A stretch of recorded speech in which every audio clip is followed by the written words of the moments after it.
Good morning students. आज हम करेंगे letter to the editor.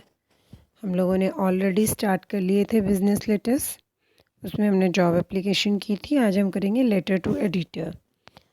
So these letters give suggestions on a public interest. Usually जो letter आते हैं सोसाइटी में किसी प्रॉब्लम के को डिस्कस किया जाता है और उसमें सजेशंस एक्सेप्ट की जाती हैं। Give suggestions on an issue already raised in an article published letter। तो यूजुअली वो इशू चल रहा होता है तो उसके ऊपर सजेशंस दी जा सकती हैं। They form the most important part of interactive journals.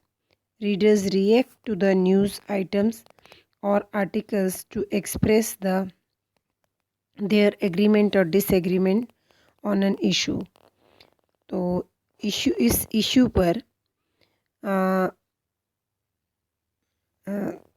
अपने वो एग्री कर रहे हैं, मानते हैं या नहीं। जो रीडर्स होते हैं किसी भी चीज़ का, तो उसमें सोसाइटी में कैसे व्यूज़ हैं तो उसके ऊपर इसमें अपने ओपिनियन देते हैं।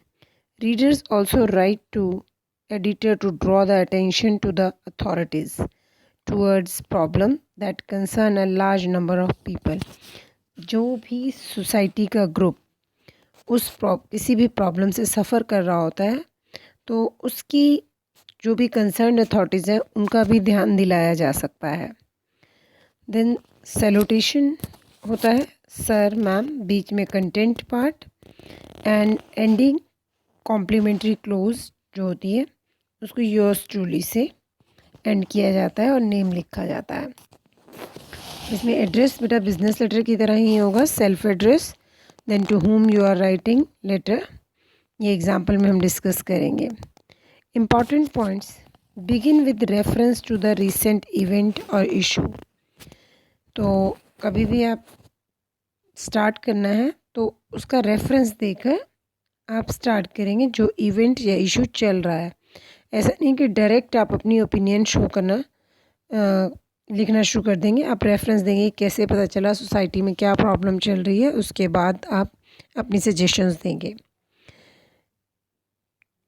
इस लेटर में यूजुअली बच्चे क्या करते हैं कि ओनली सजेशंस लिख देते हैं या ओनली प्रॉब्लम लिख देते हैं, लेकिन इसमें कंटेंट पार्ट डिवाइड हुआ होता है। हाफ मार्क्स सजेशन के और हाफ मार्क प्रॉब्लम के होते हैं, तो दोनों के लिए सेपरेट पैराग्राफ्स बनाने होते हैं। ऑफर सजेशन और solution, do not ask the editor to solve the problem. ये जनरल मिस्टेक है। आप एडिटर को रिक्वेस्ट कर देते हो कि प्रॉब्लम को सॉल्व किया जाए, जबकि एडिटर सिर्फ स्पेस दे सकता है आपकी प्रॉब्लम को उस न्यूज़पेपर में जिसके लिए आपने अपनी वॉइस रेज की है। He can only voice your views and ideas. आपके आइडियाज़ को सिर्फ प्रिंट कर सकता है। तो उससे ये रिक्वेस्ट करना कि इसको प्रॉब्लम को सॉल्व करो तो वो नहीं करनी होती। Now the sample example, sample letter. You are Yash, living at 4 Punjabi Bagh, Delhi. Write a letter to the editor of a newspaper about the burden of the heavy bags that young children carry to school। तो इसमें इसका example लेंगे। Self address 4 Punjabi Bagh, Delhi. Date whatsoever the date is, आप वही लिखेंगे, 12 मार्च 2020। Then the editor, the name of the newspaper, national newspaper, national level पर English newspaper का नाम लेंगे। The times of India, the Tribune. If the name is not given in the statement you can write any name of the newspaper. Then Delhi. So these are the two addresses. Then subject, undue burden on school children। School children पर undue burden, books का, heavy books का burden. Sir, salutation। Then content, first paragraph reference, then problem, then solution. 3 separate paragraph must be there. 3 अलग अलग से paragraph होने चाहिए. Through the columns of your esteemed newspaper, I would like to draw the attention of the authorities to the burden of the heavy bags that the young children carry to school. आपकी column के through जो मैं authorities का ध्यान दिलाना चाहता हूँ जो प्रॉब्लम चल रही है बच्चों के हैवी बैग्स के बारे में. The next paragraph. It is pity that the tiny kids carry heavy load on their little shoulders. बड़ी दया आती है जब छोटे छोटे कंधों पर इतना बोझ होता है. In fact, the load is much higher than their physical strength. जितनी उनकी स्ट्रेंथ होती है उससे कहीं ज़्यादा होता है. इवन समटाइम्स उनके अपने वेट से भी ज़्यादा होता है. It is even difficult at times to mount the bus. और कई बार तो उनको बस में चढ़ना भी मुश्किल हो जाता है ड्यू टू हैवी बैग.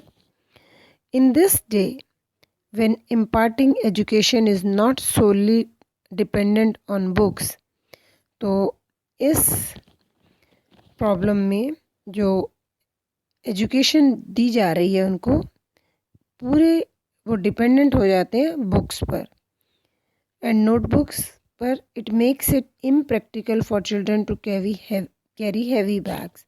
तो ये कोई प्रैक्टिकल एजुकेशन नहीं है कि उनको हमने सिर्फ बुकिश नॉलेज देनी है और वेट उठवाना है. Modern psychologists have evolved games and methods to stress-free learning without books. Modern psychologist ने ऐसे मेथड्स ढूंढ लिए हैं जिसमें बच्चों को स्ट्रेस फ्री बिना कोई प्रेशर ना दिया जाए और बिना बुक्स के पढ़ाया जा सके. This ought to be coupled with the optimum use of computers. ये कंप्यूटर्स की हेल्प से भी हो सकता है. All this needs to be incorporated to lessen their burden. तो उनका बर्डन कम करने के लिए ये सब चीज़ें हम कनेक्ट कर सकते हैं, जॉइन कर सकते हैं. अब इसमें लास्ट में ये भी लिख सकते हैं kindly give space to this problem so that the concern authorities can be awaken from deep slumber. तो वो आपका एक्सप्रेशन है कि आप किस तरह का लैंग्वेज लिखते हैं. But 3 paragraphs must. First reference, second problem, third solution and in the last yours truly Yash. तो लास्ट में आप योर्स ट्रूली लिख के यश अपना नाम जो whatsoever is given in the statement वो आप लिखेंगे. बेटा ये लेटर इम्पॉर्टेंट है. यूजुअली इस तरह की लेटर आपके पास चॉइस में आती ही आती है बोर्ड में. ऊपर कोई भी लेटर होगी उसकी चॉइस में ऊपर या नीचे letter to editor maximum time आती है. तो इसको अच्छे से फॉर्मेट और प्रॉब्लम और सॉल्यूशंस आप अपने आप से बना सकते हैं और इसको फॉर्मेट अच्छे से करेंगे. Thank you.